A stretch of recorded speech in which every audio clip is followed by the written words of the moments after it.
Sekarang yang kedua, yaitu adalah sifatnya dunia itu kayak apa. Setelah kita ngerti bahwasanya dunia itu diambil dari akar kata yang semacam itu, yang kedua yang kita harus paham, dunia itu sifat yang ditawarkan kepada kita itu apa. Maka kemudian sifat dari dunia itu adalah sifatnya kita menjalani hukuman. Makanya kemudian di kehidupan dunia itu banyak sekali ujian. Karena apa? Karena gitulah sifatnya dunia. Makanya kalau ada orang yang bahagia tidak pernah maksimal dalam kehidupan dunia. Kenapa? Karena ini tempat hukuman ketika Nabi Adam diturunkan ketika makan buah yang diharamkan oleh Allah. Makanya kalau ada orang sering bertanya, Ustadz, kenapa ya saya sering nangis padahal saya sudah sering ngaji? Jawabannya simpel, karena kamu masih di dunia. Kenapa ya saya sering sedih ya, padahal saya sudah mendekat kepada Allah. Saya sudah tinggalkan itu yang tidak boleh, sudah saya kurangin itu. Tapi kenapa kok masih bersedih, masih kecewa? Semua jawaban dari pertanyaan, kenapa kamu kecewa, kenapa kamu meneteskan air mata, kenapa kamu kemudian berkalang dalam kesedihan, jawabannya cuma satu, karena ana dan antum masih di dunia. Makanya kita harus paham, dunia itu sebagaimana angin, dan angin itu tidak bertiup sesuai dengan kehendak kita. Tetapi angin dalam kehidupan alam semesta ini yang menetapkan Allah. Tapi kita maaf loh, kita ini cuma budak. Dan budak itu bukan mengikuti apa yang dia mau. Budak itu ngikutin apa yang dimau oleh majikannya. Dan Rob yang menguasai kita itu siapa? Allah. Makanya kenapa dunia itu penuh dengan kesedihan? Karena dunia itu ada 4 perkara yang nggak disukai oleh diri kita. Di dunia itu ada rasa sakit. Itu yang pertama.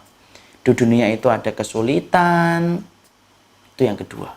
Di dunia itu ada kesulitan, ada perpisahan. Itu di dunia. Dan yang keempat, di dunia itu kemudian ada perpisahan. Ada perpisahan, ada rasa sakit, ada kesulitan. Maka itulah yang kemudian menjadikan kita akhirnya paham. Itulah dunia.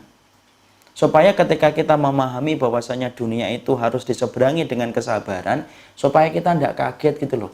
Kalau tiba-tiba salah satu episode kehidupan kita kok nggak sesuai dengan harapan kita, itu maklumi. Karena apa? Karena memang dunia itu Allah menitipkan rasa sabar. Makanya sampai Nu'man bin Bashir itu berkata, Innahu lam yabqa minad dunya illa bala'un wa fitanun fa'idullahu bisabr. Makanya sampai Nu'man bin Bashir itu ngomong, nanti yang tersisa kalau kamu hidup itu cuma 2. Bala itu ujian, fitan itu fitnah-fitnah yang tidak pernah berhenti. Fa'idullahu bisabr, maka persiapkanlah dirimu untuk senantiasa bersabar. Dan semakin kita beriman, semakin kita ngikutin syariat, semakin kita akan terasa ujiannya. Kenapa? Dulunya kita anggap boleh-boleh saja, kemudian kita sudah mulai menganggap, loh ternyata ini tidak boleh toh. Ya, makanya kemudian perkara-perkara yang dulunya kita pandang boleh, tapi setelah kita beriman, dan semakin kita beriman, ternyata baru kita tahu, yang dulunya boleh, ternyata tidak boleh. Makanya kemudian sampai-sampai Nabi mengatakan ad-dunya sijnul mu'min.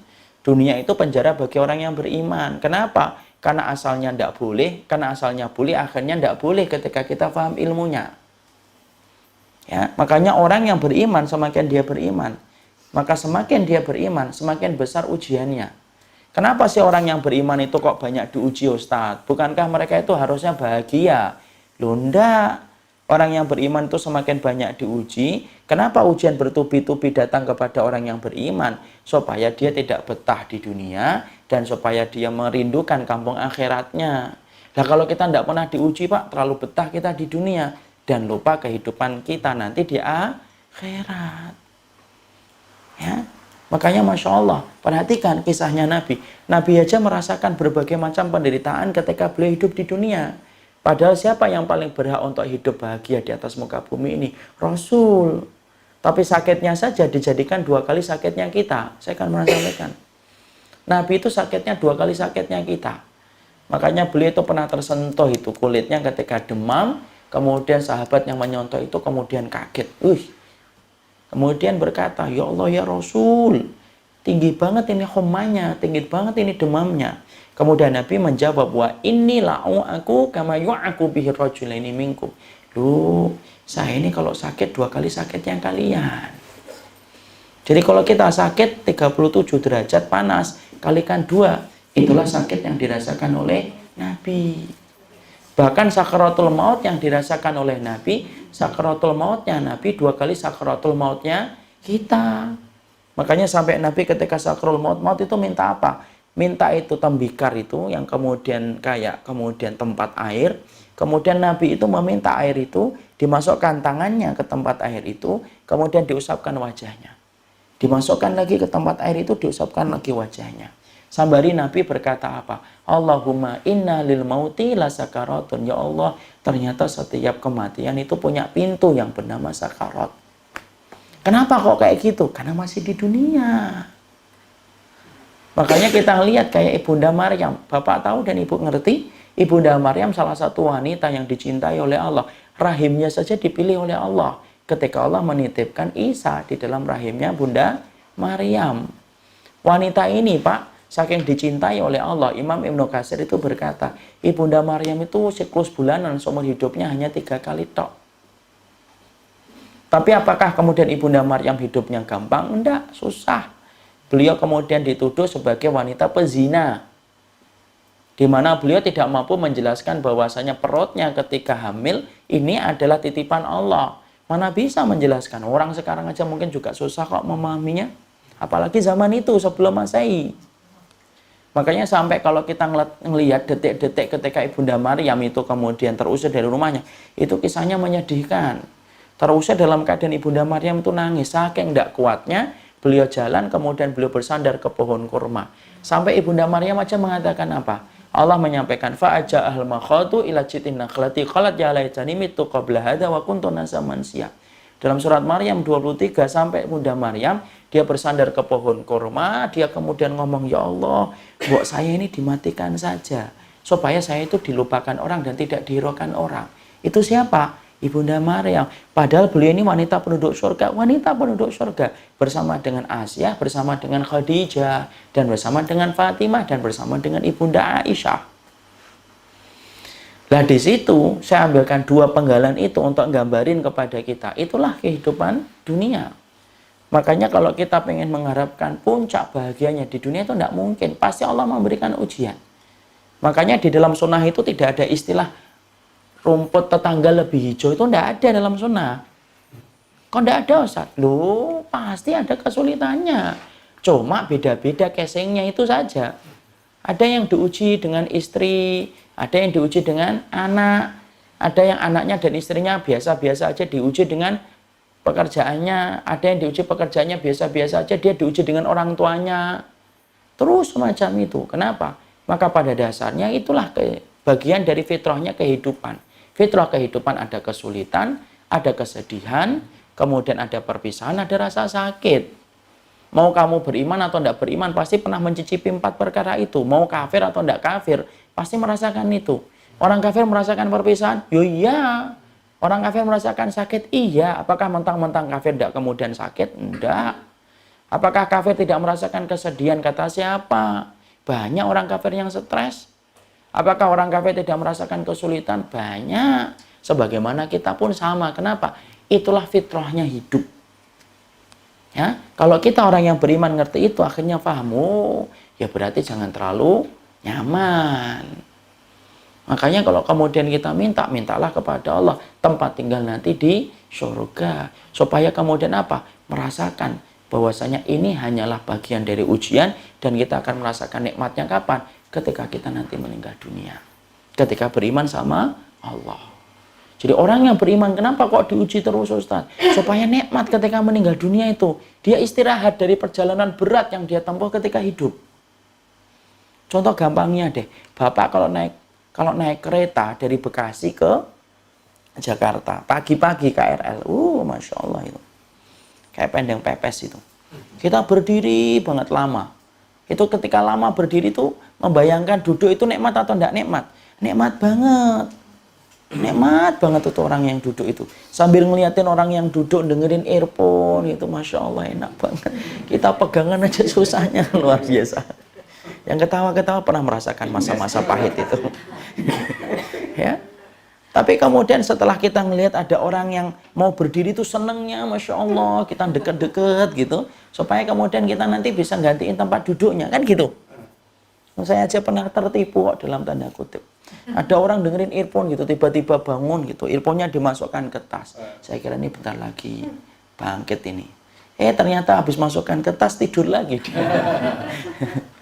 Ketika kita lama berdiri, apa yang terjadi? Ketika duduk itu nikmat atau tidak nikmat? Nikmat. Ya Allah. Masya Allah. Padahal tinggal 1 stasiun lagi Keranji dengan ke Bekasi. Tapi sudah terasa nikmat. Kenapa? Kamu lelah berdiri. Kamu lelah berdiri. Makanya kenapa orang yang beriman itu ujiannya banyak. Supaya ketika meninggal itu baru terasa nikmatnya. Masya Allah. Makanya orang yang beriman ketika mereka meninggal dunia, baru dinaikkan di atas keranda aja, teriak-teriak, Pak. Cuma kita nggak dengar. Sebagaimana riwayat Muslim. Apa yang diteriakkan orang yang beriman ketika baru saja dia meninggal dunia? Baru dikafani, baru disolati, baru di atas, dinaikkan ke keranda. Dinaikkan ke atas pundak. Maka kemudian Nabi mengatakan, idza wudi'atil janazatu ala a'naqir rijal. Nah, lihat. Rasulullah mengatakan itu jenazah itu kalau baru dinaikkan ke kerandanya, baru diangkat di atas pundak-pundaknya orang ketika mau dibawa ke liang lahat, dia akan berkata, qaddimuni, qaddimuni. Buat cepet jalannya, jangan terlalu lalet. Makanya orang yang kemudian ngangkat jenazah itu disarankan apa? Tidak terlalu lambat, tapi jangan lari juga. Tapi jangan kemudian berhenti, kelamaan dia. Tapi kemudian agak cepat, tapi nggak boleh lari, tapi nggak boleh lambat. Kenapa? Kalau dia orang yang beriman, dia akan mengatakan, qaddimuni, cepet dong. Saya pengen ketemu liang lahat. Padahal itu kuburan. Itu kuburan, Pak. Padahal kita beriman ketika masih hidup aja datang ke kuburan malam-malam aja. Mikir-mikir kita. Ini dia sendirian ketika mati. Tapi kenapa kok bisa mengatakan qaddimuni? Orang yang paling takut sama Allah ketika dia hidup menjadi orang yang paling tenang ketika mati. Dan orang yang paling banyak nangis ketika merasakan iman ketika dia hidup akan menjadi orang yang paling banyak senyum ketika dia meninggal dunia. Itu janji dari Allah. Itulah dunia. Jadi kita harus paham. Nanti kalau tiba-tiba istri kita ngomong, kenapa ya kita gini? Ngomong, karena kamu masih di dunia. Kapan air mata saya akan hilang, Ustaz? Nanti ketika kamu sudah di surga. Kapan kesedihan saya akan musnah, sirna, dan tidak bersisa? Nanti. Orang mukmin itu orang yang kemudian menikmati proses, bukan generasi instan orang mukmin itu. Nanti, tidak sekarang. Makanya kalau hidup sekarang kita sudah mulai merubah kompas kehidupan kita, mulai kita arahkan kepada akhirat. Tidak gampang loh. Tapi kita harus paham, kita nggak kemudian bukan generasi instan yang maunya itu sekarang. Memang prosesnya itu berat. Kenapa? Proses itu dari dulu itu berat. Makanya apa? Nanti balasannya di akhirat. Makanya disitulah kita paham. Sifatnya dunia itu apa? Penuh dengan kesulitan, penuh dengan kesedihan, penuh dengan perpisahan, dan penuh dengan yang namanya rasa sakit. Itulah dunia. Nanti kalau kemudian sudah sehat, walaupun rajin olahraga, sering futsal, pagi treadmill, sore treadmill, sudah gitu kemudian dietnya diet keto, macam-macam misalkan.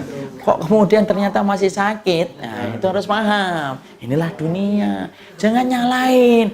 Sudah diet, treadmill, kok masih sakit? Saya sudah buang keringat coba tiap hari. Bukan hanya keringatnya, anginnya aja saya buang. Kok masih sakit? Nah, berarti kamu harus paham, kamu masih di dunia.